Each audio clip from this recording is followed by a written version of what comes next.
What's going on, everybody? Welcome back to the podcast. I'm your host, Will Peterson, and this is the From the Backcountry podcast. This week, we have a fantastic episode for you guys. We're talking to Tara Dower, who, if you're living under a rock and haven't heard, she went out in August and set the Long Trail FKT. For those of you who have listened to the podcast for a long time, I'm sure you know that I used to hold the Long Trail FKT until Tara went out and broke it. And so I think this is a really fun conversation because it's a trail that she and I both know a ton about. We've both dedicated a lot of time to, and it was a fantastic effort. So it was really cool to talk to her about her process, to see how she approached the trail, and really what the effort meant to her. She went out and did the trail in 3 days, 18 hours and 30 minutes, became the second ever person besides myself to do the trail in under 4 days, and really set a great new standard for how the long trail should be raced. She also won #1 FKT of the year for this effort, which is pretty awesome if you ask me. And this is actually her fourth time on the podcast. So if you listen to this episode and you're just craving more From the Backcountry Tara Dower content, go check out episode 50. That was the first time she was on. We were talking to her and Liz Durston about Tara's Colorado Trail FKT. Episode 71, she was on before her AT FKT, sort of previewing the episode. It was like a pre-AT FKT attempt episode. And then she came back on episode 75 after her AT FKT to break everything down with us. As you can probably tell from my voice, I am down with the sickness. I don't know what's been going on. I've pretty much been like low level sick the entirety of the new year so far. And I'm just like super congested and stuffy. I absolutely huffed Afrin before my episode with Tara. And so my voice was pretty clear for that, but unfortunately for you guys, I did not huff Afrin to record this intro, so it's going to be, a little dicey here, but we're going to get through it. Life updates. So what's going on right now? We are in the the way the fourth year medical school works, for those of you who are unacquainted, is that you do all of your interviews for residency in the fall of your fourth year. And then there's just this crazy waiting period where you don't hear anything, no one talks to you, and then that sort of goes on from late January all the way into March, and then on March 20th we have this day called Match Day, and that is where we rank all of the programs that we're interested in going to from 1 to however many you interviewed at. And then all the programs you interviewed at rank you, or rank, all of the people they interviewed. And there's this proprietary algorithm that just spits out matches. And so March 20th, Match Day, is the day that we get handed an envelope that says, this is where you are going to residency. So I'm kind of in that waiting period right now, of just sitting around on my hands waiting to find out where the next 4 years will take me. It's a waiting game, but it's a lot of fun. The process has been really cool. Like, I've gotten to interview with a bunch of really great programs, and excited to see where the journey goes come March 20th, but you guys will hear all about it when it happens. Otherwise, I'm headed to Japan soon. A couple med school friends and I are headed out to Japan to do some backcountry skiing, probably some resort skiing too, and probably some other culture things that one does in Japan. But I'll tell you guys all about that, I'm sure, at some point. And lastly, not lastly, we have 5-star review. I'm obligated to read out 5-star reviews on the podcast, as you all know. So here's a 5-star review written by XX Amarok XX. And the title, guys, you gotta keep the title short, because if it's more than like 4 words, then Apple Podcast cuts it off on my phone, and I have no idea how to, I can't click on it, so I don't know how to read the full title of your review. Anyway, it says best podcast from the and then it cuts off. It might just say from the backcountry, but it says, thank you, Will, for an excellent pod, especially while going through medical school. I'm primarily a hiker interested in the FKT scene. My only complaint is the way you sometimes pronounce fructose. And that's the correct way to pronounce the word. I don't know what you want from me. And he spelled it FRUCKTOSE, and then put a crying, laughing emoji. I don't know what you want from me. Yeah, that's the correct pronunciation of the alternate sugar to glucose. Yeah, if you want your 1 minute of fame, submit a 5-star review on Apple, and I'm obligated to read it out at some point. And then finally, before we get to the podcast, let me tell you about the sponsors for this week. First one, Infinite Nutrition. Guys, you know about Infinite if you've listened to the podcast before. It's total nutrition powder. You know what you do with that nutrition powder? You mix it right into your water. You don't just dump it in your mouth, you put it into your water. And it covers all of your hydration and nutrition needs while you are out on the trail. I use Infinite because it's super simple, super customizable. I know that I just need to drink 1 serving of Infinite every single hour, and I'm good to go on carbs, protein, salt, caffeine, whatever I need, it's in my Infinite. They're a great company. I've also been using a ton of their recovery mixes. They have a nighttime recharge blend. They have just like pure protein powder. They have morning protein coffee, like instant sort of coffee cold brew mix. It's fantastic. I love Infinite. If you want to try out Infinite, use code From the Backcountry, all one word, in the link in my bio to go over to their website. You'll get 15% off your entire order. That includes their custom blends and their high fructose blends, and everything else that they sell. So go check them out. Super great company. That's it. Second sponsor, we got Burgeon Outdoor, right out of Lincoln, New Hampshire. Burgeon's a fantastic company. They make really good clothing. I wear their Alpha Direct hoodies a lot. They're great layers for ski touring.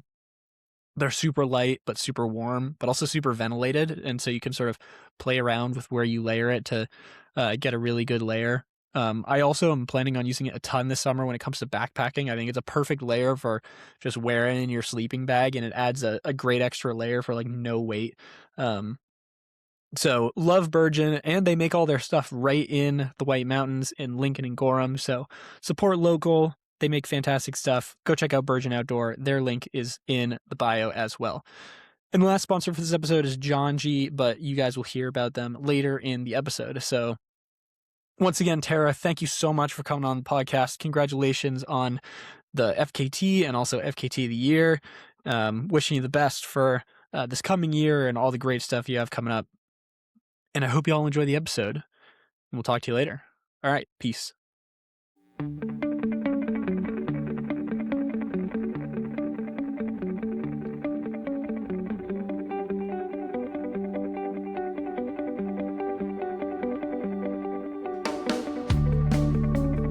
Here we are.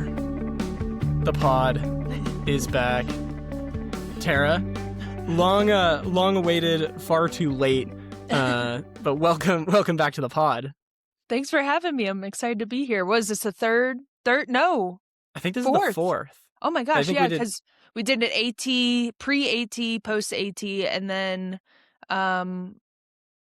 did we do another one? The third was Colorado Trail with you and Liz. Oh, right. Yeah, I totally forgot about that one. Yeah, that was a great episode. Yeah. But I am aware that you have a sparkling beverage to crack for the people. Let people know, what are you rocking over there? Rascal came to live with me for a month, and she brought me a bunch of foods from the Trader Joe's from Salt Lake City when she left. And she brought me, one of the beverages she brought me was a Trader Joe's ginger lemon probiotic sparkling beverage. Tart, refreshing, bubbly, and cultured. Very nice. Love the if this podcast is anything, it is cultured, like that beverage. That's great. And refreshing. One can argue. I've got the classic cranberry lime Hannaford brand. Oh, nice. We'll go ahead and crack them in 3, 2, 1. Nice.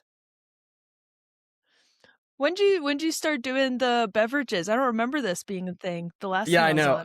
When did that? I don't know when that started. Maybe over the summer. I just got really into seltzer, and and obviously like can't get a real seltzer sponsorship. So I thought I would just speak Hannaford brand seltzer sponsorship into existence. So far hasn't worked yet. I guess my listeners haven't bought enough Hannaford brand seltzer, but you never know. Maybe someday.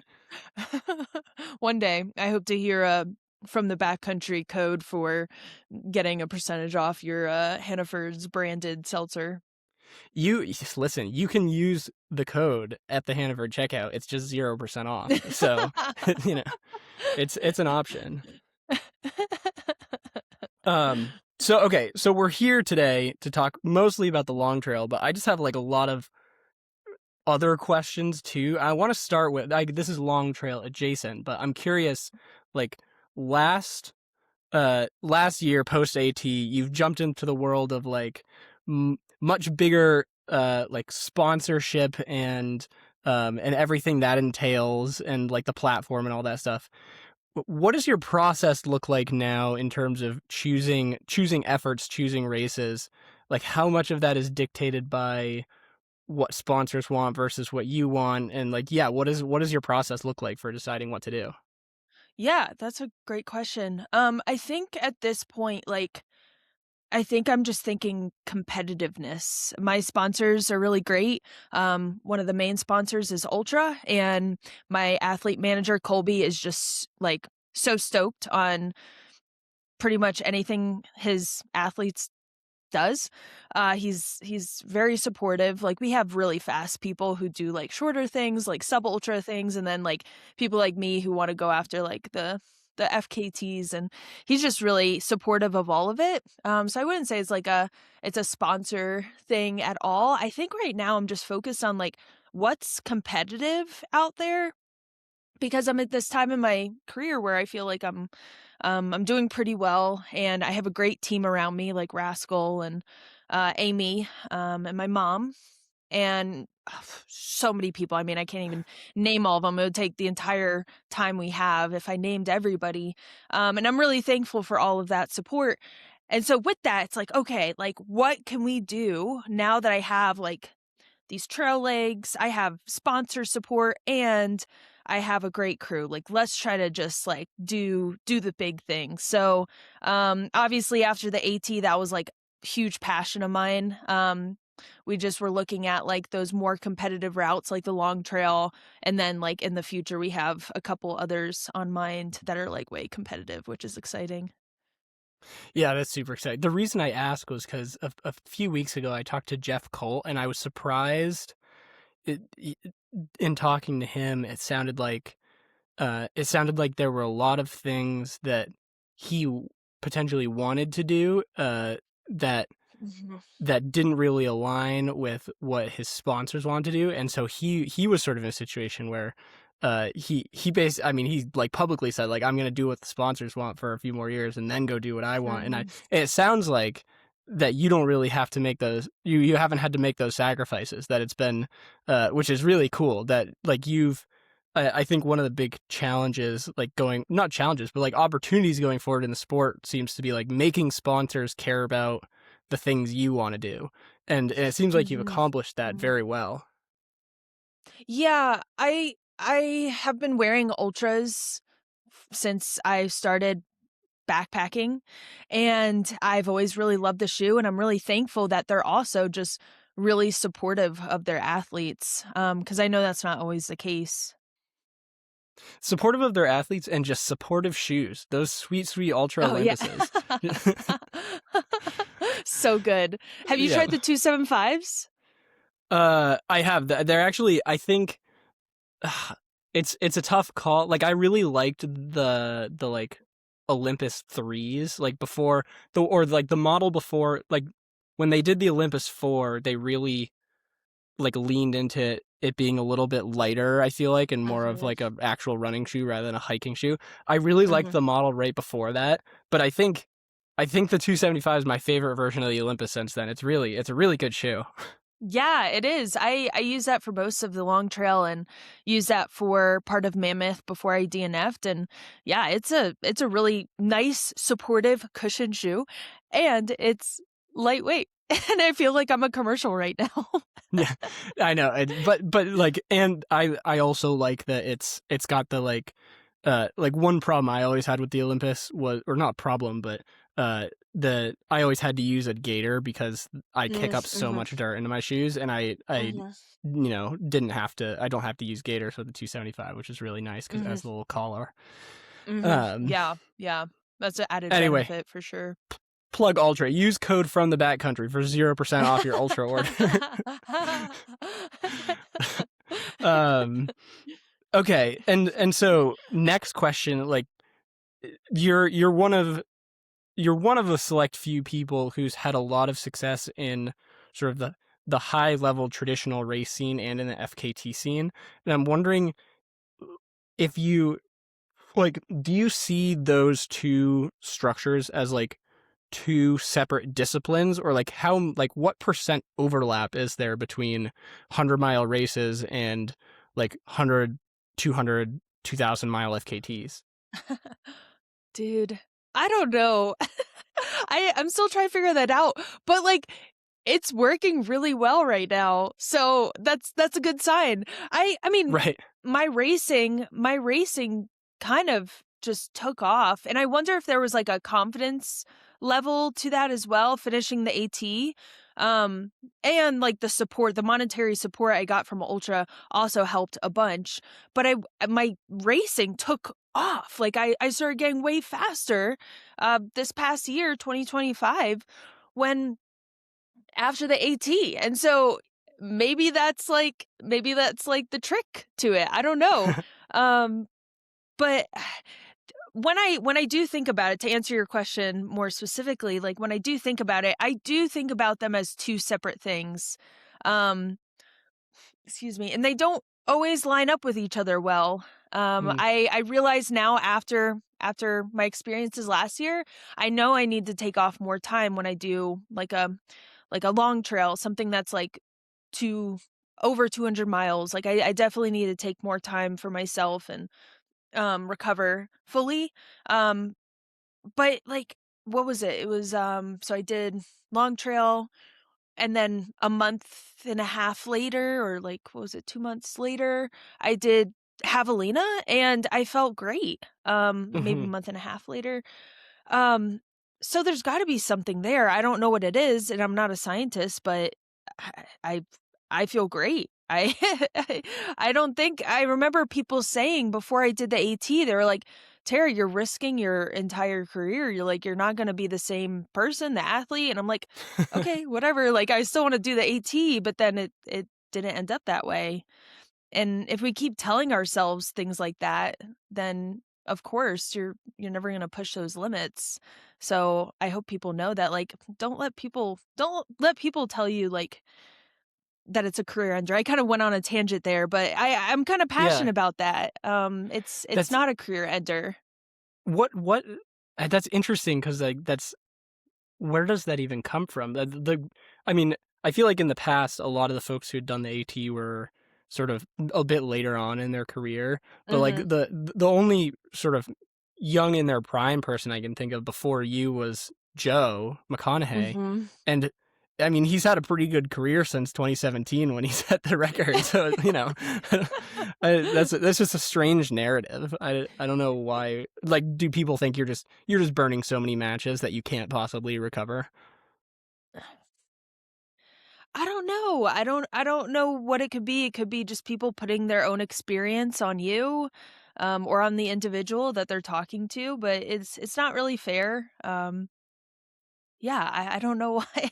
I mean, it does okay, like, if I'm to think about it, like, if somebody told me, like, if I was coaching an athlete and they're like, "Okay," I'm like, if I was coaching Katie Scheid and she was like, "Okay, now I'm going to take off, you know, entire season, and I am going to run the Pacific Crest Trail." I'd be like, "Oh, are you sure? Like, are you sure about that?" But now, I mean, I don't know, like, I don't know, I don't wanna put my own experience on other people, like, it's also, like, more than just, like, your career, it's for enjoyment, it's for pushing your limits and, discovering more about yourself, it's so much more than, getting the FKT or getting an FKT or, um, you know, rising to some sort of status. Mhm. How much how much motivation do you get from proving people wrong? Like I think that's uh Oh, oh man, w I would say 100%. I love that. Uh Before the AT, I don't know if we talked about this on the pod or, like, separately, but, like, I mean, I had a couple people telling me things and it's like, "Alright, cool. We'll see." That's great. It's yeah, it's always interesting, like internal versus external motivation and what sticks for people. Yeah, I mean, I'm sure like you have plenty of internal motivation too. Like, I think generally external motivation Yeah. by itself doesn't doesn't hold up, but external motivation is certainly powerful. It really is, yeah, I think, like, it's 100% that, it's also 100% pushing my limits, it's also 100%, 6 other things. Sure, yeah, But I do definitely. get fired up. Oh, I get super fired up. All right, so let's talk long trail. What, post AT when you're coming up with the 2025 calendar, what like do you did you know that the long trail was next? Did you have like a short list of routes that you're sort of milling through, and what sort of ended up making you decide to go for the long trail? Yeah, so I did the John Muir Trail in, like, 21, 22, and, then I did the Colorado Trail, we had talked after that, and the long trail was just next on, like, what does Rascal call it? She calls it, like, the jewels in your Triple Crown tiara or something, like I call it the Princess Triple Crown because it's, like, the little it's the little ones, it's the little sections of the, Mm. big, uh big trails in the United States. So I was like, okay, well, like, I really want to do long trail. When I did the AT in 2019, hiking through Vermont, I think it was my second favorite state. Um, so it was Virginia and then Vermont. I forget. I think I said New Hampshire is my third. Um, but yeah, Vermont was just, it smelled so good. The people were so nice. It was beautiful. And I always wanted to explore it a little more. Um, yeah, and so after the AT, especially, doing the AT and just wanting to kind of I just miss the AT so much. I miss the East Coast and the Northeast. And I just wanted to get back out there. I went through like a lot of post-trail depression as anyone does, finishing a through hike. If you finish a through hike, it's just this like immense feeling of like longing and missing for that through hike and that experience, that intentional experience. So I really missed it after the FKT, and I thought like long trail is perfect. Like I could go for the FKT and like check all these boxes. I could get that experience and see the long trail, get that Princess Triple Crown, and have a good time with my friends again. Okay, I have to ask for the Richmond crew. Obviously you love the Appalachian Trail and Appalachia generally a lot. Oh yeah, Why yeah. not live in why not live on the East Coast and train in the best mountains at the highest elevation of, whatever 500 feet or whatever Richmond is. Oh, yeah, I have a couple people asking me that right now. Um, and I I I I love Vermont. Um, and I don't think I love Vermont at all of her states. Um, Mm. so what's that saying? Like, if you can't love me at my worst, you can't love me at my best. So I feel like I can't be a true Vermonter if I can't appreciate her winters. Mm. It's really cold. I I do not like to be cold. And like Durango here, it gets cold, but not that cold. Like I think, what was it like was it like negative 30 or something on top of some mountains this past I'm sure weekend? it was. Was Yeah, that yeah. Yeah, I mean, that's so cold and it's cool. When I was there for this last visit, I got to run with a lot of like cool athletes and it was just like we were suffering together this I was running with Eric Lupuma and his fiance Joanna and it was a really cold day and we got through it together and it felt so good. But I don't know if I want that for every single one of my runs. I also am not a big snow sports person. Mhm. Um, I love Vermont in all the other seasons, though. I'll be back all the time, all the other seasons. Even winter, I'll Yeah. come back for a visit for winter. No, I've said before, like, I think New England is a really hard place to live if you don't like snow sports, which is, like, a really specific thing, but, like, not 90% of the people that I've met who don't like living in New England don't do snow sports. And, like, the Yeah, winters are yeah. cold and miserable. Yeah, I don't I've never skied before. I've snowboarded once. I grew up in the South, like South Appalachia. So we Mhm. didn't really have a lot of snow. I love the Appalachian Mountains, but I can't love her when she's snowy, unfortunately. Sure. That's that's fair. Okay, so back to the long trail. So you decide you're gonna do the long trail. Um, what is what is the well, I guess first, were there were there lessons from the Appalachian Trail, either, in terms of crew or execution or, stuff like that that you felt like uh that you felt like could like translate over into a smoother effort? Like what did you learn on the AT that made the long trail, incredibly smooth from a logistics perspective, at least, from what I could see. Yeah, well, we learned a lot on the long trail, as well, and I'm sure you'll ask me that. But as far as things we took from the AT and brought it to the long trail, I would say nutrition was a big part. So Amy was there, and she made a lot of great meals, a lot of nutritious meals, and just staying on top of that, especially knowing it's going to be a lot less resting and recovery. And so making sure the recovery I am getting is through nutrition. Also having pacers, I think it was you or I forget who said it, but like crew maxing. Like the pacers are carrying all the stuff. I mean that weight adds up. It adds up over time, over those miles, it definitely adds up. And if you're going to go supported and you have the means, I know not everyone has the means, but if you do have the means, like might as well just go all the way, right? So yeah, those are a couple things I learned from the AT and brought it to the long trail. Yeah. And I'm sure I asked you this back in the day on the AT, but I don't remember anymore. Or like on the AT podcast. What percentage of the AT do you think was muled? Yeah. So we actually started in Vermont. The first day in Vermont, Kara, Kara in is she in Carabaskin. Norwich? Yeah, Kara Uh Baskin. yeah, Um yeah. She was the last episode before this on the pod. Oh yeah. Yeah, she came in and was like I was carrying my vest at that time. I was carrying everything from Maine to from the start to this point, and she was like, "Do you want me to just put your vest on top of my vest?" Cuz I was like, I don't know, I was tired that day or something, and she was like I was like, "Yeah, sure." And I remember it was like she was with us most of the day and I felt like so light. I felt great and I was running. It was like the first day where it wasn't storming and like raining. We had just come out of the whites, like everything was looking up and I was like enjoying the trail of Vermont, of course. Hmm. And like I felt so light and then from that point on I was like this is amazing. I'm going to have people carry my stuff from now on.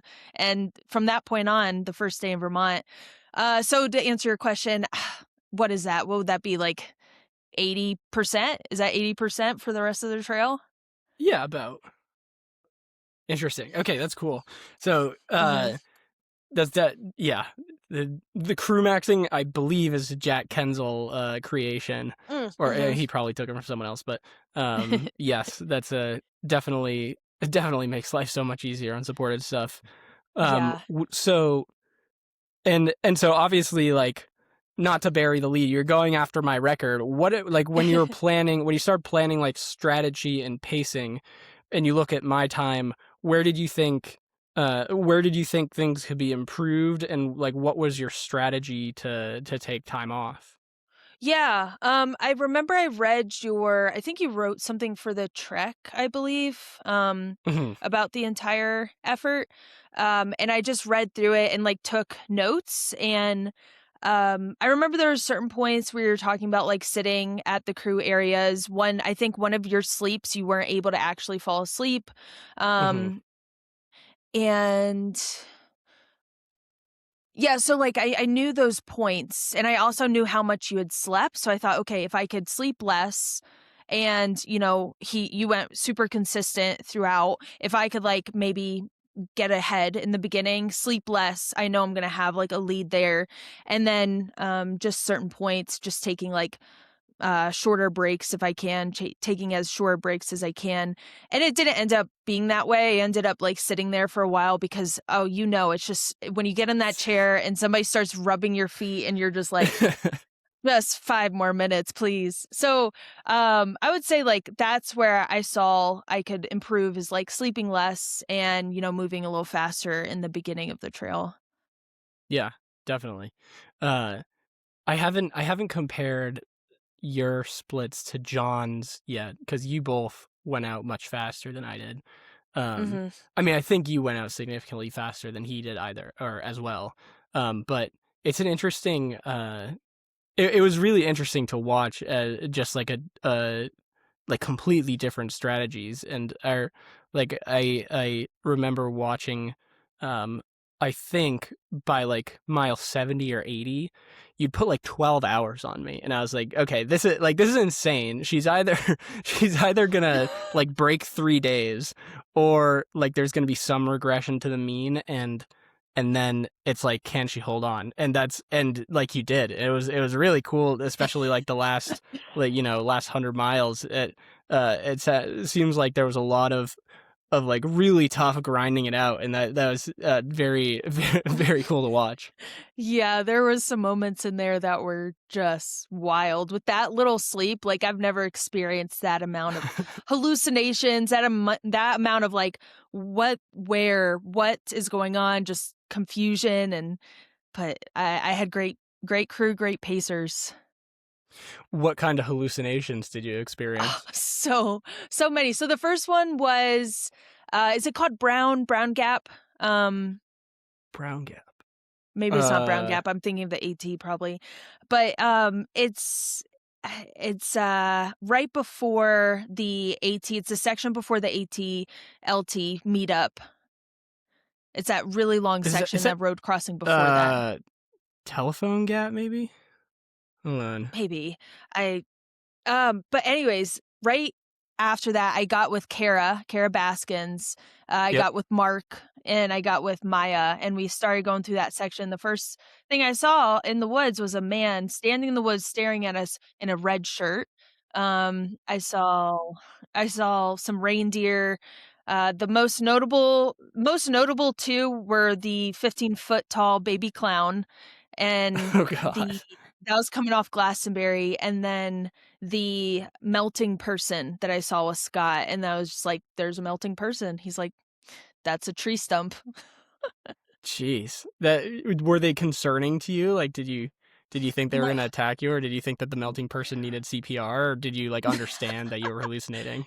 He kinda looked like a candle with, like, a wick on his head, it was like a face on a melting candle. Um, no, whenever I go into these things, it's like, it's a hallucination when you see it. It's like, "Yeah, this is fun and crazy. I can't believe this is going on." Mhm. I there I mean, I have so many of them. I wonder if, like, I can get into such a sleep deprived state that, like, one day I'm just like, I am fully convinced that that's, a baby clown or whatever, and I'm running through the woods to get away from it. Have you had hallucinations? Did you have them on the long trail? My last day, I had a lot of like I saw faces and everything, but it was just like patterns. Like uh it wasn't like I saw an actual like person face. It was just like, oh, those 3 marks on the tree stump look like a face, but for some reason my brain saw a new like tree stump pattern face or leaf pattern face every like 5 seconds. And I was like, wow, there are Mhm. just a lot of faces out here. That's wild. Yeah. Yeah, Tori said she saw on her long trail, she said she saw her in the last, like, bit, she saw, like, notes her friends have written for her and, like, with sticks on the ground. It's funny What? how, like, repetition like that happens. Yeah, I think it was the last 8 miles, and she was like, "Oh, my friends wrote me all these notes in the ground." That's so bizarre. My favorite hallucination story is my friend Bill Tidd was doing the Diartissima, the unsupported New Hampshire 48, and he was on Kilkenny Ridge, which is like this really overgrown ridge connecting two of the really far north 4,000 footers. It's overgrown. There's like all kinds of sticks and roots to like catch your feet because you can't really see your feet, and he hallucinated that there was this little man standing in front of him telling him that he could only move forward if he slowly shuffle stepped because that was the only way he wouldn't trip. uh Wow. and and the man wouldn't let him go unless he shuffle stepped, so he did that for 15 miles. Oh my gosh. It's so And he got like the through thing it. he got through it. The things our brains will do to either keep us safe or just like descend into full madness is crazy. Yeah. Yeah. Uh, and so you came to Vermont, ahead of the Long Trail and scouted it. Had you seen the whole Long Trail already, or were there No. parts? Yeah, I hadn't seen any of the trail besides, what was on the AT. Gotcha. So when you were scouting the Long Trail, were there any parts that surprised you? What did you think of? What was your general impression of those northernmost 170 miles or so? Yeah, the main, sections I practiced several times. I don't even know how many times I did them, but Whiteface, Madonna, and, Mansfield, and then I did Camel's Hump. I did those sections a lot, and then did Abe, Ellen, and then I also yeah, I did J as well, near J, and Arlie texted me to do this one section, and so I don't know the actual name of it, but it was a typo, and it's called Devil's Pouch. It's right after it I forget where it's right after, but I did that section a lot too. Um, any sections that surprised me, I was really stoked on the Whiteface Madonna, Mansfield bit. I was like, "That was so fun, so engaging." I mean, those days I did one with Scott, one of the first days that I got there, I did, that all the way through. We did, like, a card drop, and then I did it again with Andy, and then I think I did it maybe once more on my own, and just each time it was just so exciting. So I knew that was, like, the tough from what you had wrote, I knew that was, like that was the tough part, so I better work on this. I guess I was surprised that I just was so stoked on it, especially I mean, when I got there too in the FKT, it was in the middle of the night, and I was like, "Oh, here we go. I'm so stoked for this," and, yeah, I ended up dropping all of the pacers, which wasn't great because I only had enough snacks in my belt, but Mm. it was just so much fun. Yeah, that's awesome. It's so well, Madonna or Whiteface is really tough, and then Madonna's like once you get sort of over towards the ski area, it's not so bad, but Mhm. it's like yeah, it's such an interesting part of the trail, and then obviously Mansfield. Are you telling me that you in your training you didn't do the Andy Johnstone patented what is it? Oh, yeah, Camel Camel Man Humpsfield? the, the the double Mansfield Camel's Hump out and back, which will I'm sure be a premier FKT route any day now.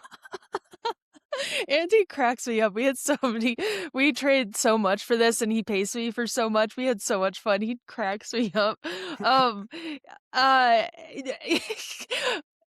he texted me and he was like, "I'm doing." It was like I thought he said he had done it already, but he was like starting in the evening, doing this like insane back forth Campbell's Hump Mansfield back and forth. He started like really late, and I was like, "Oh, congratulations." He was like, "Oh, I haven't started yet." I was like, "Oh, what?" Yeah, dude, that's no, I did not do that, to answer your question. It's probably for the best. But man loves that ridge. It's so good. Um, so okay, so you talked a little bit earlier about nutrition strategy from the AT changing. What was your nutrition strategy for the long trail? Like, did you have a carb count or a calorie count that you were shooting for? And how did that play out on trail? Yeah. Oh, man, I have a nutritionist, Vic Johnson, and then he worked with Amy, who Amy Good, who came out to the AT and is a huge trail angel and came out to the long trail, is incredible. So they they honestly talked together and figured things out, and I wasn't super involved with that, which is so good because when I made some clarification, when I made some guidelines for my mom and Rascal for the AT, that didn't work at all. So it's better that I'm not involved in that portion of it. I'm thankful that I have people that are and are excited about it. Um I guess generally, like, if I am to think about FKTs, um it would be it would be good to just get like 300 grams of carbs, not sorry, not 300 calories or 80 grams of carbs. Um but yeah, they just gave me food and I ate it. I honestly don't remember. I Why don't didn't it remember their work on? Oh, go ahead. well, I was just gonna say, like, liquid nutrition. I don't remember what I did for that either, but I could imagine at a certain point that that actually stopped working for me. After a camel's hump, I got really sick after a camel's hump, and Mm, just felt really sick to my stomach from the liquid calories. interesting. Uh, why didn't it work on the AT for you to insert your opinions? Well, it's just like it was so basic. I guess like the good thing that I did come up with was drinking a protein shake at every road crossing. That was I drank about 6 to 7 of those at every road crossing on the AT. But other than that, like, I think I told them, like, "Okay, just make sure, like, I have enough calories for this section. Like, this is a guideline of calories and make sure I have enough water." And but Rascal and my mom were really struggling in the beginning of the AT to, make food or, be there and, whip something up that was nutritious. So it started getting to the point where they're throwing, like, frozen burritos in my pack and then hoping it would thaw by the time I was, like, in the middle of the section. And when Amy came, she was horrified. She had come after the whites, right after the whites, and she was horrified. She's like, "I'll take over from here." And she did, and it was great. I mean, the nutrition, I truly believe all of these factors together, it wouldn't have happened. All these FKTs wouldn't have happened without like the help and support from Amy and Rascal, my mom, and the Mhm. Pacers. I mean, it's a definitely, like I've said 100 times, it's a team effort. Yeah, yeah, absolutely. Um, it's Bill. I reference Bill so much on this podcast. Bill likes to say that ultras are primarily an eating contest, and I think that's like in large part pretty true, especially like the longer the distance gets. Um, so Yeah. it's definitely uh, it's definitely like good that you have a system that's that works well and is sort of like battened down, Yeah. and that you don't have to think about. I think that's huge. Yeah. Yeah. It's huge. Um, okay, so let's get to the actual effort. Tell me about like the, you know, starting the effort and what did the first couple days look like? What was the weather like? How did that stuff? Yeah, how did it go? Yeah. The first day and a half was it was really hot. That really like beat me down the first day. It was like super super hot. Um but yeah, that first day it was exciting to be back out there. It was such a nice day. Besides being so hot, it was just like gorgeous, and it's just the start of a new adventure. It's always exciting. You feel the best that you've Mhm. felt obviously on this entire thing that you're going to feel. And so you're just enjoying everything. I'm just enjoying all the mountains, all those sections that I didn't go out and scout, I got to see and enjoy. And then when I got to sections I did scout, it was fun to like experience those again under the FKT. And just like, you know, there's so much prep that goes into FKTs. And so by the time that you're out there, it's like, ah, this is the fun part. This is Sure. it. This is the good part. This is like the dessert. Um yeah, it was good, but I did drop a lot of pacers on that first. It stopped about it stopped around Mansfield because I got with Lance. Mhm. I still dropped a couple pacers after that, but luckily we had like two people with me at a time. But like after Mansfield, I stopped dropping people. But that first day was really hard. I was getting a little dehydrated because I kept getting ahead and then I'm too far ahead and I can't go back for water. So I just keep going and, I have 10 miles without water. And, you know, I, I know that now. That's definitely something, another thing I learned from the long trail to add to these other FKTs is to account for like those beginning miles and how fast it's going to be. But I felt Mhm. great. Like I was grooving. I felt awesome. Hey everyone, quick break from the episode to tell you about the last sponsor for this episode. That is Jonji. Y'all probably know Jonji, but they're a fantastic outdoor running and backpacking clothing brand. They make great stuff that's super fashionable and super functional. I've been really loving their AFO middle shorts. I've got the pair, their AFO ultra shorts that have like a bunch of different pockets, super functional for ultras where you can just stuff the pockets full of stuff, have it accessible right there. I've also been during this winter really digging their wind and rain gloves, where they're like a running glove that you can fold over into like a rain glove or rain mitten. Super lightweight and super warm as well. So I've been digging it. I think their stuff's really good. And if you want to check out John G, head on over to the link in the bio. Tell them we sent you from the pod. Use code from the backcountry for 10% off your order. Go check out John G. Fantastic company. That's JANJI. John G. And back to the episode with Tara. You mentioned sort of like the planning and the build up to these FKTs, and then sort of like the release of starting it, and it made me think of uh you know coming in to the long trail.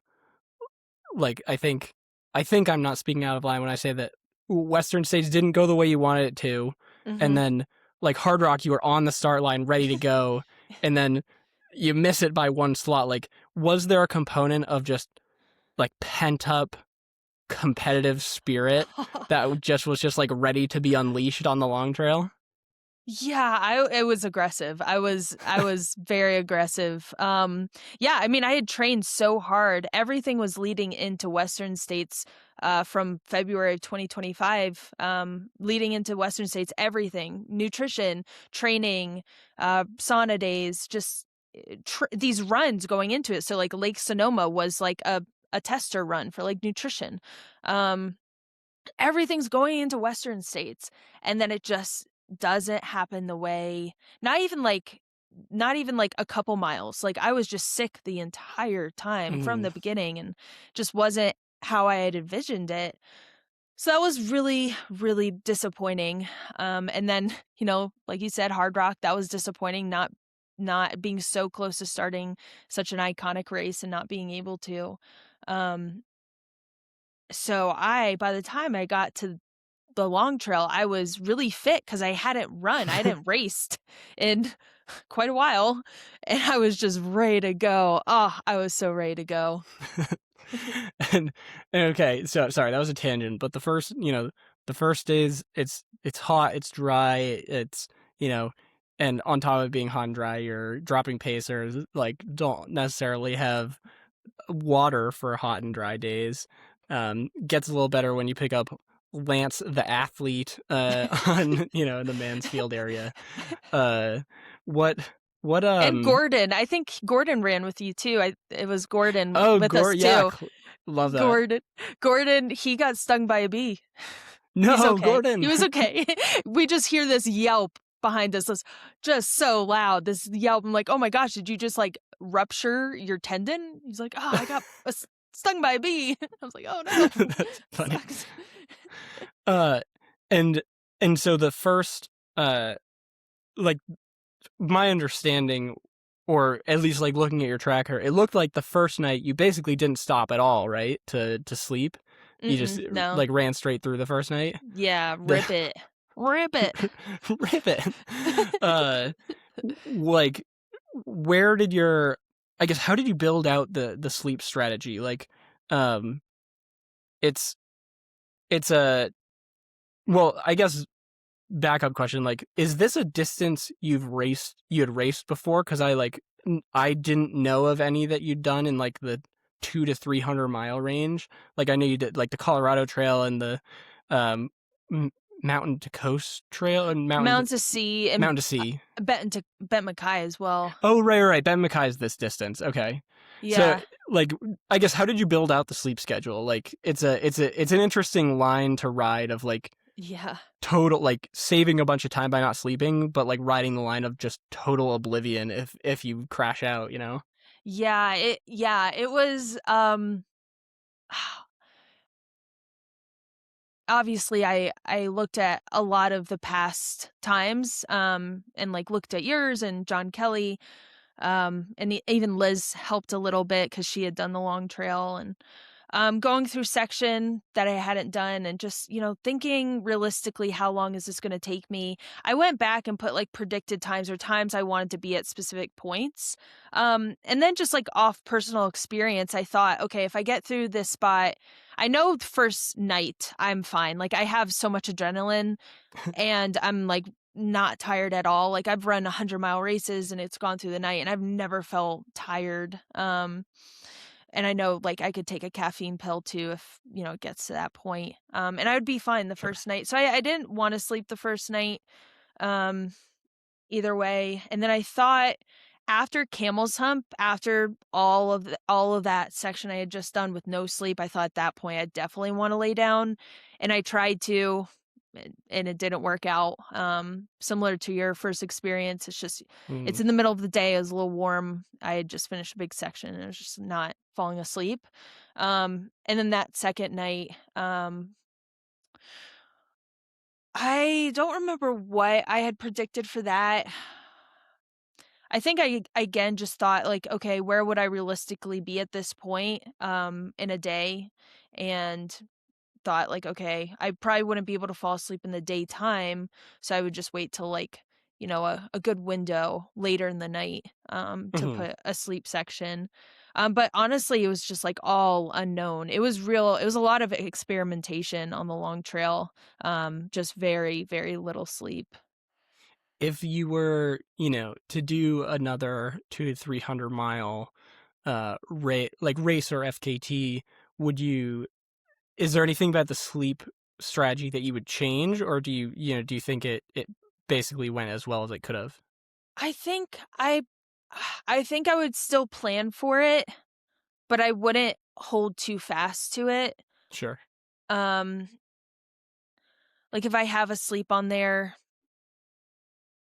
and it's like I know myself like daytime I'm not going to fall asleep and um I think it's all playing it by ear and trying to sleep as little as possible because I was having a rough second night and I think if I took a nap earlier I wouldn't have crashed so hard. Mm.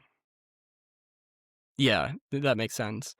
Um, and so there's, at least for me, every time I've done the long trail, there's a section in sort of like the murky middle of the trail from like roughly, I mean, maybe it starts a little bit more south, but roughly like Lincoln Gap to Killington of like 50 or 70 miles where there's not a ton of waypoints or like views. And it's like quintessential green tunnel where everything looks the same. And I really struggled during that middle part. I'm wondering, like, did you have did you have that experience, or like did you have any parts of the trail that that you really struggled to sort of maintain the mental part? Yeah, I thought maybe the bread loaves, I would feel that way there. It was in the middle of the night again. We were going into another night, and I was going out with three people I didn't know, like Tori, and Mackenzie, I think her name's Kenzie, and her husband. I forget their name. They're great pacers. Um, and I was just like, oh, I think I might get really tired here. I know it's a long section. And it ended up going so well, because I just sang with Kenzie the entire time. We sang musical numbers the entire time, and then I had my smelling salts too. We did a lot of smelling salts as well, Nice. and we were just like we were having a blast, me and her. And Tori was like leading the way, just like leading, doing such a good job, making sure I was on top of food and water, and they were great pacers. And then I got to the next section. And everything just disintegrated. I had a meltdown. I had what the kids call a crash out. I crashed out majorly, crying, and just luckily Emily was there with her camera and got the entire thing on camera. Perfect. But that's a favorite clip that she used. But yeah, so I that section right before or right after the bread loaves, that was really tough. And then by that time the sun had came up once I was finished with that section, and started, and I did take a nap right there at that gap before that 20-mile section before before Killington. Hmm. And so would you say that's sort of when, you know, looking at your effort, there was sort of the put time on me phase, and then there's the like hang on phase. Yeah. And like where is that about where you'd say it switched to the hang on phase, or was that like a phase and then, it was sort of later on? I think I just like lost sight of the entire FKT in that section. I really feel like I lost sight of it. Even going up and over Killington, that was really rough. I was so tired, and then like I mean, even the next couple sections after that, that next night those were like some of the hardest moments. Mm. So I think in that entire section from like Mad Tom, like ending at Mad Tom Notch, to, before, the bread loaves, like, well, after the bread loaves, that entire section was just like really challenging. And I remember I just like, at one point I was like, "Oh yeah, where are we with the record?" Like I knew I had gotten ahead, but then I was like, I started noticing people were like kind of shooing me along a little faster. And they're like, "You should eat faster. We're going to eat on the go. We don't need to change our shoes here.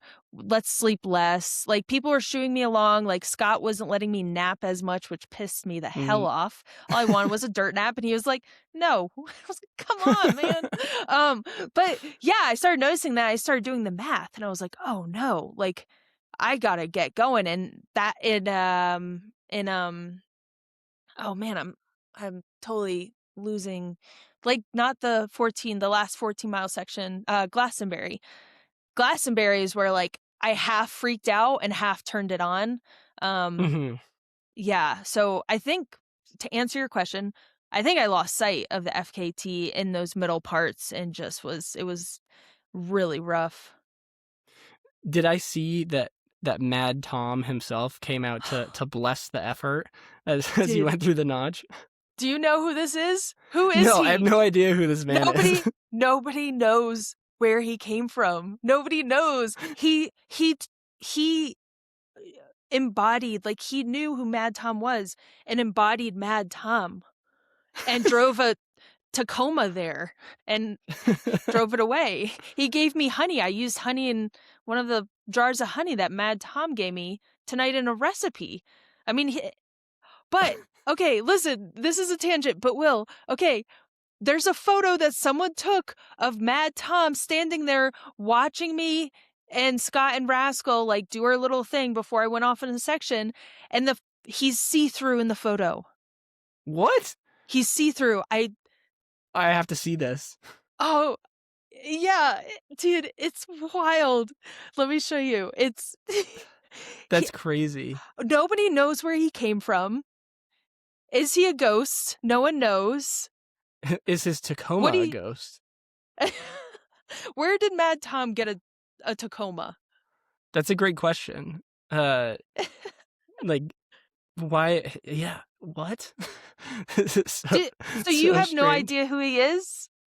No, I know that uh, there's an Instagram page for Mad Tom Notch, Mm-hmm. but I don't know. I don't know who the person is that either plays this role or is a ghost of actual Mad Tom. Oh my gosh. Okay. So here we are, laughing, sitting. Okay. Wait, I can. It's quite blurry. I think I gotta send it to you. yeah, send it to me at some Yeah. point here. I'll post it on the when eventually I make an Instagram post for this episode. I'll attach the Mad Tom photo to the Instagram page, and people Okay. can. I did just send it to you. If you got it, you should like go look down at his pants. They're no lie, they're see-through. All right, let's check it out. Let's check these out. Oh, what? They are see. Okay, that's freaky. This Mm-hmm. this is this is highly concerning. Yeah. Uh, Who is all he? right, we'll put it on the Instagram. I'll add a poll to the pod. If you're listening to the podcast right now on Spotify, go to the Spotify poll with the episode and Mm-hmm. tell us, is that a person playing a character or is that the ghost of Mad Tom? And there I, is a right answer. I gotta say, Mad Tom was the nicest guy. He was so nice and jolly. I don't think he was mad at all. He was quite jolly. Well, perhaps he was like mad in the way that like a Mad Hatter is mad. You know, he's just like Mm-hmm. eccentric. Yeah, Um, I could see that, but he fit in just fine in our crew. sure, yeah. And okay, sorry, long tangent, but so you're going through, at this point you're going through aid stations, quite a lot. What is the like we talked about sort of lessons learned from the AT. What does the workflow look like when you get into aid stations? Is there a checklist?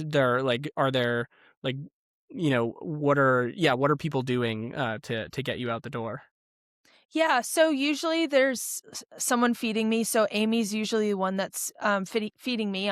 If this is a sit down one, so some of them I just blew through, just got like another pacer aid and then just like went on. But then if it was a sit down in the beginning, we changed my shoes a lot, and then towards the middle latter half, we stopped changing them as often. Maybe like we changed them in the like latter half, maybe like one time. Um but we changed my shoes a lot. So in the beginning, it was Amy feeding me. Someone like Scott. Scott tended to do the shoes and wash the feet. And somebody else like Sarah, Amy's sister, would help wash the feet or feed me. Rascal would go over the next section and be like, "Hey, this is Pacer AB and whatever their name is. And they're gonna carry this food, and you have this amount of miles left." And typically Arlie was just standing over me. We we vibe so much during FKTs, and I love seeing their face, and they come over and tell me some jokes and they rub my shoulders. It's incredible. Love our dog. So that's Arlie's job, is like vibes master for sure. And Cleo, Arlie's partner as well. But yeah, so that's like kind of the workflow. Everyone has a job. Sometimes during aid areas, during crew stops, I would eat before. Somebody would meet me a little ways out and like feed me as we're walking, and then somebody could also feed me a little after, and then they would walk back with the food, so I didn't have to stop as long to eat the food. Mhm. Yeah. And okay, so another question that sort of has popped into my head when you're doing like I've always kind of wondered when you compare something like a long trail to an Appalachian trail, Mm. uh, is that like what's the right way to say this? Is the effort level that you're exerting like on a mile to mile basis? Like I've always, because I've never raced anything over, Mm. 270 miles, but like is the is the mile to mile effort level relatively the same and you're just sleeping less, or are you actually pushing much harder mile to mile on like a 270-mile thing versus a 2,000-mile thing? Um, definitely pushing harder for sure. Um, I just was like, this is a sprint compared to the AT. Um, for the AT is like the last 200 miles is just like, the first 2,000 is keeping the wheels on the bus, and then the last 200 is just like, let's burn it down, as Scott Mhm. loves to say. So essentially burned it down the entire long trail. It was just a sprint to the finish. Wow. Uh, and okay, and so things like start going a little bit off the not off the rails, but like things start getting, I guess, pointy. Around the Killington area, you sort of lose sight of where things are, for a while. W- Uh, and that goes all the way to Glastonbury until you sort of like you said you sort of start like uh what do you say? You were losing it, but you're also like sort of smelling the barn at that point, or like what? I don't know. What like walk me through those last? Because Glastonbury is a crux for like everyone who does the long trail southbound. It's Uh, just this 20 I don't know, 22-mile section of nothingness. yeah. Uh, yeah, walk me through that. Yeah. Yeah, I guess it was losing sight of it. I was still obviously so focused on the record, but I think I just thought like, okay, this pace is fine. I just need to like kind of like keep my wits about me. I was just doing what I could at that point, but I was losing a lot of time looking back at like how how much slower I got. And just fell off a bunch. I was just struggling a lot, and I thought I was doing enough, but they were doing the math, luckily. I think, Alyssa Godesky was doing a lot of math and helped Rascal from afar and kinda told us what we needed to do. So Rascal started turning it on, around she actually started turning it on I'm I can't remember all of these spots. The first time I saw Mad Tom, which wasn't at Mad Tom Notch, um, that is where I started noticing she was like turning it on. Um, but I was honestly just doing whatever I could to keep it together. Mhm. And then we got into Glastonbury, and I mean, still I was just like cold, and I just remember the beginning of it was like I was cold and confused, and like Maya and Andy were talking about everything under the sun, Of course they and were. they spent 20 minutes talking about Shack gummies, literally gummies that like Shaquille O'Neal gummies. Looking back, it was one of my favorite conversations during that time, during the FKT. But like, I was just like, I'm like, what is going on? I started doing math. I started looking at like times. I love doing trail math, like any FKTer. You do the trail math, and I started realizing like, oh my gosh, I've been losing a lot of time, and I was like, Rascal, are we like falling behind? And she was like, she always, like, gives me a non-answer, and somehow I have to pick through it and figure out what the real answer is, and, like, in her rascal way, she was like, "Yeah." And I, like, started just, like, running faster and making more mistakes, and I fell Mm. over at one point. It was a really bad fall into, like, like, boulder field. It's just, like, there's rocks everywhere. I fell, like, nearly, like, shoulder first into this, like, rock field, and Rasso came over to me and was, like, crying, and I was crying, and she was like, "She's done," and I was like I kept repeating, like, "Oh, when I lose focus, I make mistakes." I said something like that. I kept saying it over and over, and we were just crying together. And then after that point, I was like, freaking let's go, dude. after that point, after I fell, I was just like, I have to do this. I'm not going to go this far and not get the record. I need to do this. And my pace, I just started running up Glastonbury, up to the tower. I ran up that uphill and I felt amazing, and then ran down, was running so fast on the other side of Glastonbury, thinking I'm running fast, but people took videos during the FKT. I was running not fast at all. I thought I was like sprinting through the woods, and I look at the video and I'm doing like grandma arms and like trotting. But in my head, I'm like, oh yeah, I'm burning it down. Yeah, there was one point I tripped on this stump and my toe, I just really, really, my toe just hurt so bad. I was like wailing, and it's in the middle of the night, and I was with a bunch of pacers, Mark, Maya, Margaret, and I think Andy was still there. And I cry and I yell and I scream through the woods, and I get up and there's a bunch of thru hikers camped right there, and they're just looking out of their tent like, it's fine, don't worry about it. Anyways, all that to say, I'm like, I'm running through Glastonbury. I'm on fire. It's aggression, pure aggression. And that last 14 miles with Scott were not awful. They were entertaining and silly and obnoxious and almost the worst, not the worst. It was just me and Scott, and he took 100 milligram caffeine pill, and Scott, he's not a caffeine guy at all. And I was so tired and he was so pumped, and our energy levels were totally mismatched. And he was the one that came up with the burning it down. He's like, Tara, once we get to the top of this mountain, you're gonna burn it down. And I was like, but I have been burning it down. What do you mean? I am burning it down. He's like, yeah, but we're gonna burn it down further.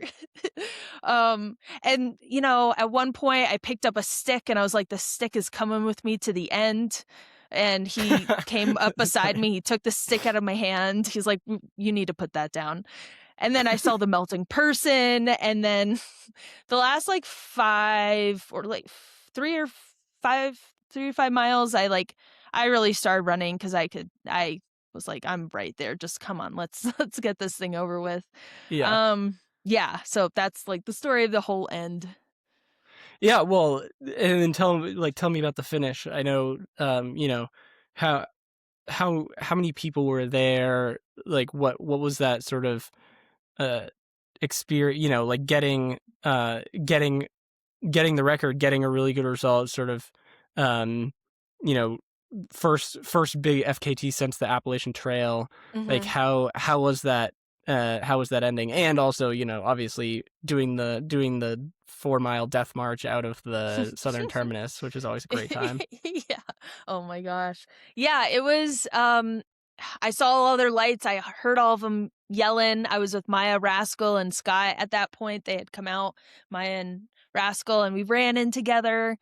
I could just see all the faces of my friends, and Amy and Matador, Road Soda, Keegan, all of these, Matt, Gnome, all of them that came out and helped with this FKT. And then I saw some random people as well. I think some people had come in and watched. And honestly, though, I laid down immediately and didn't get back up. I couldn't. I mean, you know what it's like. You use so much of your body. You get to the end of this thing and you're done, and that's it. That is it. This is where I live now. I live in this little patch of dirt next to this sign. I was just so exhausted.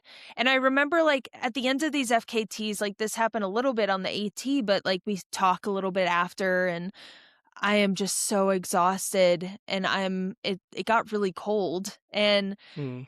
I remember people were asking me questions. I was just like, I literally cannot. I have no words for this. I mean, I think I said something to the effect of talking about women in FKTs. But I mean, I was just so exhausted. And so people just slowly, I actually laid down in the dirt and got a sleeping bag, and people are just kind of standing there. I was sleeping right under the sign. People are just kind of waiting there watching me as I slept, and I think people felt weird and they just started leaving because I was asleep at that Yep. point. And then I think it was like an hour or two after getting there. Rascal and Maya left. They were like the last, and then Scott walked with me back to the vehicles. We actually parked south. So was that Mm, like that's like 3 miles, right? And that was the longest three something like that. miles. He was a trooper, but by the end of it, by the end of that section, like doing the last 3 miles going south, he was like pushing me. He was like, "Okay, let's go," so he could get to the car and actually sleep. And, wow. And so what was what was the recovery process like after that? I know, uh, like for me, I don't feel like myself for a good like 4 weeks after, fully back to normal Hmm. fatigue level and everything for a good 4 weeks after one of these things. And it's like, uh, yeah, what do you do after something like the long trail to get yourself back to, to full strength? Yeah, excuse me. I just sleep and eat as I want, as much as my body wants. I usually am just so exhausted and can just eat like crazy. Um, but the day after the FKT, me and Rascal walked to a diner. I mean, I hobbled, but we walked to a diner and like stretched out our legs. Like I like to stretch out my legs a little bit and stay moving, even if it's just like for a short walk. And so that was like, I think that was a mile there and back. And it just like make sure I keep up with like just moving. That helps a lot too, but also allowing yourself to just eat and drink and Yeah. sleep as much as you want. Yeah, definitely. When you look back at the long trail, where do you think the time is? Where do you think someone can Oh try yeah. to improve? Yeah, I think there's a lot of improvement. I think if somebody can sleep the same amount of time, I don't if somebody has a better like sleep deprivation, I think somebody could go for it, and if they couldn't sleep, like you're just saving time there. I think it is possible. For somebody with really good sleep deprivation. And then besides that though, I did slow down a bunch in the end. So if somebody can be a little more strategic, and know how to like keep that momentum going throughout the entire FKT, I think that's also a good way to make up time. And then I also think it's not necessary unless it's like wet, unless it's a super wet year, it's raining. I think changing my shoes as much as I did, it was a little too much, so I could Mm, save time there. I mean, that's like by the time somebody's touching your feet and by the time your shoes are back on, like that's 20 minutes right there, and that sure. happened several times in the beginning. Um, yeah, yeah. But Interesting. it's hard to say because like So hard to say. the the little recovery you get from changing your shoes and taking a nap, I mean Mhm. that's valuable as well. It's hard to say. It is. It's really hard to say. Uh, okay, I have a few rapid fire questions for you, um, as we start to get towards the end here. First rapid fire question: Are there d- do uh do self-supported FKTs on these big routes intrigue you? Yes, they do so much, but like right now I think I'm just really enjoying spending time with my friends and Rascal and being paced by friends. I think is a really special experience, and I think there's gonna be a point in my life where my friends are gonna be like, "Tara, we've done so many of these with you. We love to do this, but I think you gotta do this one on your own." I think that's a sign, but right now everyone's just so stoked, and I'm stoked on it. Um, yeah, yeah, probably Definitely. not. There's like an element of striking while the iron's hot. Like the self-supported stuff will always be there, Mhm. as long as you have legs and a backpack. Uh, okay, next question. You can only choose one. A a win, uh, or no. Oh, I want to. Okay, I'm trying to balance these out as best I can. Maybe I'm not going to, but you I'm can only really choose one. intrigued. A a win at UTMB, a win at Western States or a win plus the course record at Hard Rock? Which do you choose? Oh, win course record at Hard Rock, 100%. Okay, what if I took the course record away and it was just like a Oh, win at any of those three? ah, not you, Team B. I don't care right now. Whatever. They can suck Interesting. it. Why not? I don't know. I right now I'm not like super stoked on the monopoly. I know at some Hmm. point I'm gonna have to, being an athlete, professional athlete, ultra athlete, it's moving in that direction. So I'm gonna have to race UTMB at some point, but right now I don't want to. Sure. What they did at Whistler was kind of shitty. So Yeah. if I don't need to, if I can do other stuff that excites me, then I'm not gonna do it. Um, I know at one point I'm gonna have to. But anyways, okay, so it's between Western States and Hard Rock. And like Western States like that, there's so much history there. Like I think the reason I would choose that is because of how competitive it is. So that Hmm. means a lot. Because all of those women that have run before you in different years or like, and I mean it's a long race. It's an iconic race. It's so old. It's so much history. Like you're just a win there is crazy, but a win at Hard Rock, like I would say Hard Rock excites me way more. Sure. Like it's a way more exciting race, community. The mountains are way more engaging. Um it's really hard to say. I I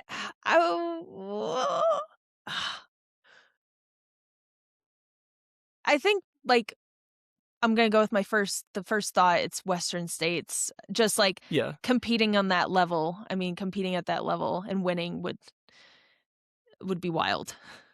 That's super fair.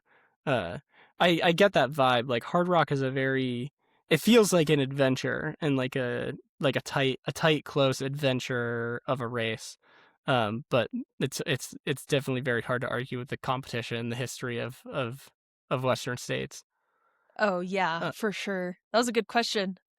okay, third question: are you interested in the Barkley? Because I feel Yeah, like you're a prime candidate for the Barkley. I would love to do the Barkley. Lad, It's I coming up know. soon, right? I was gonna It's say coming up sometime here. really soon. Uh, yeah, I'm sure Laz listens to this every single episode. Um, nice. Okay, cool. Mr. Lake. Mr. Lake, yeah. Cool. Barkley plugs in there. Okay. Uh, third, fourth question. Uh, do you have interest in the 200s, Cocodona, Tour de France, Moab, like, or do those races tug at you at all? Ah, I don't think so. Cocodona does. I think that's, kind of I hate to say this because 200s are getting really competitive, but it's kind of like the supported argument for me. Um, and they do take a lot out of you.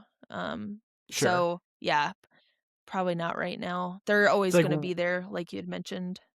yeah, like while you're uh while you're sort of in the athletic prime very fast, you want to race the competitive hundreds. I think that makes sense.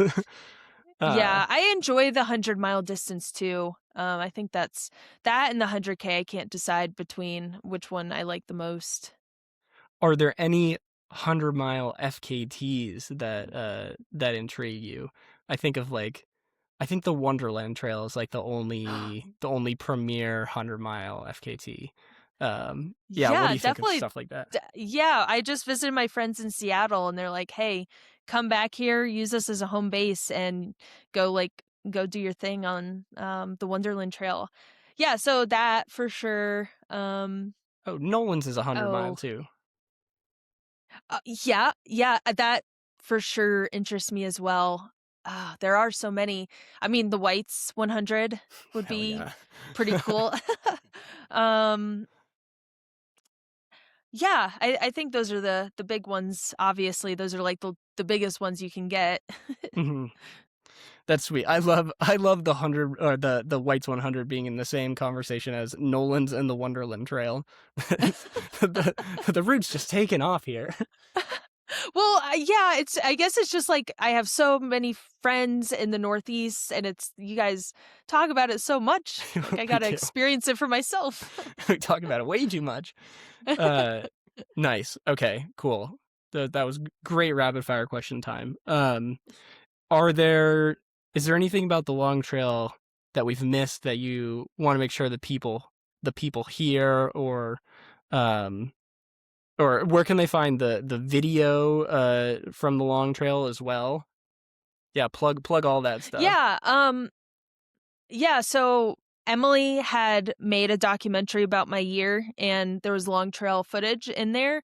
And you can find that on Ultra's YouTube channel. It's called Trail Folk.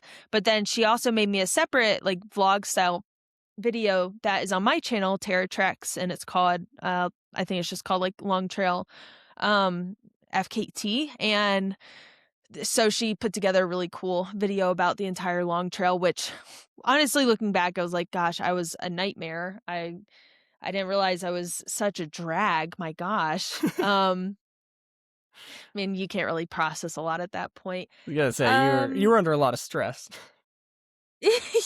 Yeah. As far as things people should know about the long trail, I mean, it's so cool. I don't think I really need to say that for people who listen to this podcast. I think you guys know it's cool and it's so engaging. And I guess to just, if there are any women or men, but I obviously have a heart for women going after FKTs. Like if there is anyone who wants to go after it, like just do it. It's so cool, so exciting. It's a fun trail. Yeah. Awesome. Okay, wait, this is backing up a slight bit. This is actually completely random now, and it's not really going to fit in well, but I don't care. I just, like, I picture the moment of you getting to the main junction had to be, like, an awesome moment for you of, like, yes, home turf, here I am. What was that like getting to the main junction knowing that you had, like, just AT in front of you?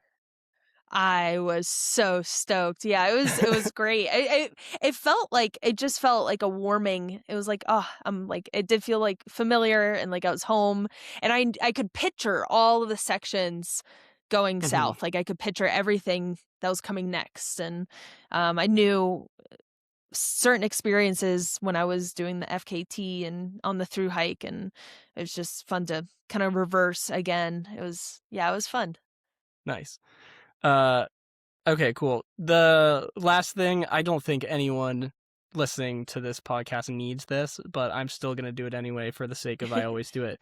Where can people follow your adventures if they don't already? It's at Rompin' and Stompin', Tara Dower. I'm just kidding. It's Tara.Dower on Instagram. And then I also have a YouTube channel where I post trail adventures, and that's Terra Treks. And something I do want to plug, though, if you don't mind, is Sure. me and Arlie, our dog, we have a podcast called DNF Diaries, and we will be we talk about DNF. So people, like I talk about my three DNFs on that podcast. But we mostly get stories from people and retell the stories of their DNF. But we just had Des Linden on the pod. And that was fun. She told us about her 2012 Olympic marathon DNF at London. Wow. And so that's uploading tomorrow. So yeah, DNF Diaries, you can get that everywhere, I think. Podcasts, at least Apple Podcasts and Spotify I've seen. Very nice. Cool. Go listen. Thank you all as always for the 5 of you who listen to the pod. Tara, thank you so much for taking the time, coming on, chatting Long Trail. It's been a pleasure. And we'll thanks for having me. No problem. We'll see y'all in the next episode.